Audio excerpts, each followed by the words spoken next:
ఒకే ఒక్క ఓటు అభ్యర్థుల్ని గెలిపించింది, అభ్యర్థుల్ని ఓడించిన ఆ ఒక్క ఓటు గురించి మాట్లాడుకున్నాం. కానీ ఇప్పుడు అదే ఒక్క ఓటు ఇద్దరు అభ్యర్థుల మధ్య గొడవ పెట్టింది. ఆ గొడవ కాస్త చినికి గాలివానిగా మరి వివాదానికి దారితీస్తుంది. అక్కడ ఉద్రిక్త పరిస్థితి నెలకొంది. దానికి సంబంధించిన బిగ్ బ్రేకింగ్ న్యూస్ చూస్తున్నారు. మంచిర్యాల జిల్లా బాపురావుపేటలో ఉద్రిక్తత చోటు చేసుకుంది. కాంగ్రెస్ అభ్యర్థి, కాంగ్రెస్ రెబల్ అభ్యర్థి మధ్య ఒక్క ఓటు వివాదం అక్కడ చెలరేగింది. అభ్యర్థుల మధ్య వివాదంతో రూమ్ లోకి వెళ్లిపోయి అక్కడ తలదాచుకున్నారు అధికారులంటే అర్థం చేసుకోవచ్చు. ఇరు వర్గాల మధ్య తీవ్ర ఘర్షణ చోటు చేసుకుంది. గ్రామంలో భారీగా పోలీసులు మోహరించారు. పోలీసులకు గ్రామస్తులకు మధ్య తోపులాట జరుగుతోంది. పోలింగ్ కేంద్రం గేటు బద్దలు కొట్టుకుని మరి కేంద్రం లోపలికి చొచ్చుకుళ్లారు. రెండు వర్గాలంటే అర్థం చేసుకోవచ్చు. విజువల్స్ మీరు చూస్తున్నారు RTV స్క్రీన్ మీద. ఎక్స్క్లూజివ్ గా రెండు వర్గాలు కూడా పోలింగ్ బూత్ లోపలికి వెళ్ళిపోయి అక్కడ కౌంటింగ్ కేంద్రం లోపలికి వెళ్ళిపోయి ఏకంగా రచ్చ చేశాయి. పోలీసులు అక్కడికి చేరుకున్నారు. పెద్ద ఎత్తున పోలీసు బలగాలు అక్కడికి చేరుకొని అక్కడ పరిస్థితిని అదుపులోకి తీసుకొచ్చే ప్రయత్నం చేస్తే మీరు చూడొచ్చు. పోలీసులు లోపలికి చేరుకొని అక్కడ పరిస్థితిని అదుపులోకి తీసుకొచ్చేందుకు తీవ్రంగా శ్రమిస్తున్నారు. ఈ నేపథ్యంలోని పెద్ద ఎత్తున పోలీసు బలగాలు అక్కడికి చేరుకున్నాయి. రెండు వర్గాలకు చెందిన కార్యకర్తలు కావచ్చు, రెండు వర్గాలకు చెందిన వారు కావచ్చు, అక్కడికి చేరుకుని పెద్ద ఎత్తున నిరసన వ్యక్తం చేస్తున్నారు. ఆందోళన వెలుబుస్తున్న పరిస్థితి. ఆందోళన చేస్తున్న విజువల్స్ మీరు చూడడం జరుగుతోంది. ఈ ఒక్క ఓటు వివాదంతో ఎప్పుడైతే ఈ వివాదం కాస్త తీవ్ర ఉధృతంగా మారిందో అధికారులు రూమ్ లోకి వెళ్ళిపోయి తలదాచుకున్న పరిస్థితి మీరు చూడొచ్చు. ప్రస్తుతం అక్కడ బహుశా విద్యుత్ కూడా అంటే ఎలక్ట్రిసిటీ సప్లై కూడా అయిపోయిందా అదే మాట వినిపిస్తోంది. ఆ విజువల్ చూస్తుంటే అర్థమవుతోంది. సో ఈ క్రమంలోనే పోలీసులు అక్కడికి పెద్ద ఎత్తున చేరుకుని పరిస్థితిని అదుపులోకి తీసుకొచ్చేందుకు ప్రయత్నం చేస్తున్నారు. పెద్ద ఎత్తున నినాదాలు, దాంతోపాటు ఆందోళనలతో ఒక్కసారిగా ఉద్రిక్తంగా మారింది మంచిర్యాల జిల్లా బాపురావుపేటలో. ఆ విజువల్స్ మీరు చూడడం జరుగుతోంది. డీటెయిల్గా మాట్లాడుకునే ప్రయత్నం చేద్దాం. ఇప్పుడు అక్కడ పరిస్థితి ఎలా ఉంది, దాంతోపాటు అధికారులు ప్రస్తుతం సేఫ్గానే ఉన్నారా, డీటెయిల్గా మాట్లాడుకునే ప్రయత్నం చేద్దాం. అంతకన్నా ముందు ఘటనా ప్రదేశానికి వెళ్దాం, ఆ విజువల్స్ని చూద్దాం.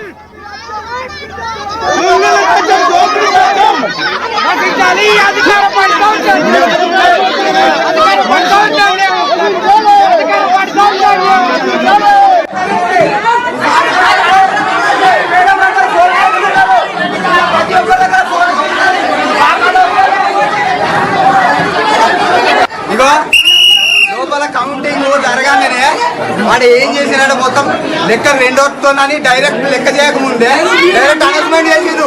అనౌన్స్మెంట్ చేసి ఏం చేసిందంటే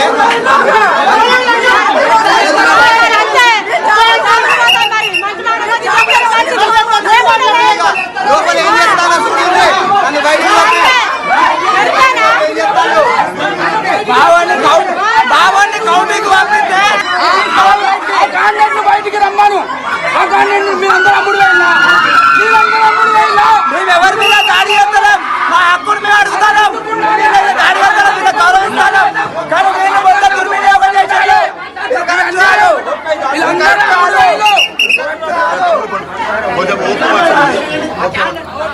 మేము ఎవరి మీద దాడి చేస్తలేం, మా హక్కులను మేము అడుగుతున్నాం అంటూ వాళ్ళు అక్కడ ఆందోళనకు పిలుపునిచ్చిన పరిస్థితి. ఈ నేపథ్యంలో ప్రస్తుతం అక్కడ సిచ్యువేషన్ అదుపులోకి వచ్చిందా, అక్కడ పోలీసు అధికారులు పెద్ద ఎత్తున చేరుకున్నారు. పోలీసు బలగాలు అక్కడికి పెద్ద ఎత్తున చేరుకున్న తర్వాత పరిస్థితి ఎలా ఉంది, డీటెయిల్గా ఇన్ఫర్మేషన్ అందించేందుకు రవి సిద్ధంగా ఉన్నారు. రవి, ప్రస్తుతం అక్కడ ఎటువంటి పరిస్థితులు ఉన్నాయి, ఉద్రిక్త పరిస్థితి ఇంకా కంటిన్యూ అవుతోంది అక్కడ? బావిరావుపేటలో ప్రస్తుతం ఉద్రిక్త వాతావరణం నెలకొంది. బావిరావుపేటలో ఒక్క ఓటు ఇష్యూ ఇప్పుడు ఒక చర్చనీయాంశంగా మారింది.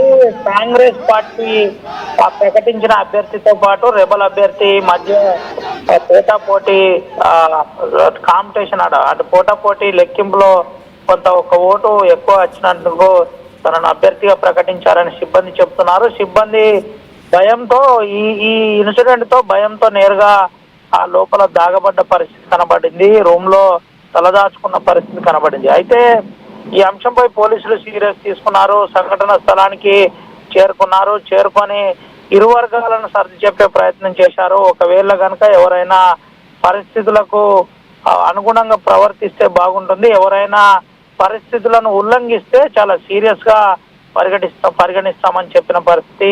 కేసు నమోదు చేస్తాం, ఇరుపక్షాల పైన ఇప్పటికే కేసు నమోదు చేశామని పోలీసులు చెబుతున్న పరిస్థితి కనబడుతుంది. అయితే సంఘటన స్థలానికి ఏసీపీ వెంకటేశ్వర్లు చేరుకొని ఇద్దరు సీఏలు చేరుకున్న అనంతరం స్పెషల్ పార్టీ ద్వారా కొంత ఎక్కడదక్కడ చెదరగొట్టే ప్రయత్నం చేశారు. ఎవరైనా కోడ్ ఉల్లంఘిస్తే కఠినంగా వ్యవహరిస్తాం. కావాలంటే శాంతియుత వాతావరణంలో మీ అప్పీలు చెప్పుకోవచ్చు, కానీ ఎట్టి పరిస్థితుల్లో శాంతి భద్రతలకు ఇబ్బంది విఘాతం కలిగితే ఎట్టి పరిస్థితుల్లో సహించేది లేదని పోలీసులు చెబుతున్న పరిస్థితి కనబడుతుంది. ప్రస్తుతానికి బావురావుపేటలో ఇరు పక్షాలను నచ్చజెప్పే ప్రయత్నం చేశారు. అక్కడ పోలింగ్ స్టేషన్ దగ్గర ఉండకుండా జాగ్రత్త పడుతున్న పరిస్థితి కనబడుతుంది. బావురావుపేటలో భారీ పోలీస్ బందోబస్తు ఏర్పాటు చేసిన పరిస్థితి కనబడుతుంది. సచిన్, అంటే ఒక్క ఓటు వివాదం ఎందుకు మొదలైంది? అంటే ఆ రిజల్ట్స్ డిక్లేర్ అయిపోయాయా, లేకపోతే పూర్తిగా రిజల్ట్స్ ని డిక్లేర్ కాకుండా వీళ్ళు ఆందోళనకి దిగారా? అసలు ఏం జరిగింది? సచిన్, ఎవరైతే రెబల్ అభ్యర్థి ఉన్నాడో రెబల్ అభ్యర్థి ఆరోపిస్తున్న దాని ప్రకారం తనకు సంబంధించిన 2 ఓట్లను లోపటేసేసి కావాలని ఒక్కోటితో తను గెలిచాడని చెబుతున్నారు. దీన్ని మేము తీవ్రంగా ఖండిస్తున్నాం. మా హక్కులను మేము అడుగుతున్నాం. మాకు న్యాయం చేయాలి, మాకు న్యాయమైన జడ్జిమెంట్ ఉండాలి. అధికార పార్టీ దమనకాండ కొనసాగుతుంది, మాపై కావాలని అధికారులు మాకు అన్యాయం చేశారని ఒక్కసారిగా ప్రజలు లోపలికి తనకు సంబంధించిన అంటే రెబల్ అభ్యర్థికి సంబంధించిన మద్దతుదారులు లోపలికి దూసుకుపోయిన పరిస్థితి కనబడుతుంది. దూసుకువెళ్ళిన అనంతరం విషయం ఎప్పటికప్పుడు దూసుకువెళ్ళి అక్కడ ఉన్న గేట్లతో పాటు పోలీసు వాహనాన్ని కూడా మనం చూడొచ్చు. ఆర్టీవీ ఎక్స్క్లూజివ్ గా చూపెడుతుంది. వాహనంపై కూడా కొంత పెట్రోలింగ్ వాహనం కూడా ధ్వంసం చేసిన పరిస్థితి కనబడుతుంది. ఎవరు కూడా ఎట్టి పరిస్థితుల్లో ఎవరైనా ఎన్నికల అంశంలో ఇబ్బందికర పరిస్థితులు ఏర్పాటు చేస్తే ఉల్లంఘిస్తే వారిపై కఠినంగా వ్యవహరిస్తామని పోలీసులు హెచ్చరిస్తున్న పరిస్థితి కనబడుతుంది. వెంటనే పోలీసులు సంఘటనను అదుపులో తీసుకోవడానికి ప్రజలను కొంతమందిని చెదరగొట్టే ప్రయత్నం చేశారు. అనంతరం అంతా శాంతి ల్యాండర్ అక్కడ పరిస్థితులు కంట్రోల్లోకి రాగానే ఎక్కడి వారిని అంటే ఇరు పక్షాలను అక్కడి నుంచి పంపించే పరిస్థితి పడింది. వాస్తవికాలు ఏంటి అనే కోణంలో కూడా పోలీసులు కొంత సీరియస్ గా తీసుకున్న పరిస్థితి కనబడుతుంది. ఇప్పుడు ప్రస్తుతం బాబాపూర్ పోలింగ్ స్టేషన్ పిఎస్ ఏదైతే పోలింగ్ స్టేషన్ ఉందో ఆ పోలింగ్ స్టేషన్ పోలీసు అదుపులో ఉంది. శాంతి భద్రత ఉన్నాయి. వినకుండా ఎవరైనా ఇబ్బందికర వాతావరణం కల్పిస్తే చాలా కఠినంగా వ్యవహరిస్తాం. అనంతరం తర్వాత జరిగే పరిణామాలకు మీరే బాధ్యులైతారు. ఎన్నికలకు కోడ్ను ఉల్లంఘిస్తే కఠినంగా వ్యవహరిస్తామని పోలీసులు చెబుతున్నారు. Sachin, right Ravi, thanks for the update. ఈ కథను మిమ్మల్ని కాస్త కలవరపరచచ్చు. అయితే మిమ్మల్ని కలవరపాటు గురి చేయడం ఆర్టీవీ ఉద్దేశం కాదు, కానీ ఇటువంటి కథనాలు చూస్తుంటే కాస్త కలవరపాటు గురే అవకాశం ఉంటుంది. కాబట్టి దీనికి సంబంధించి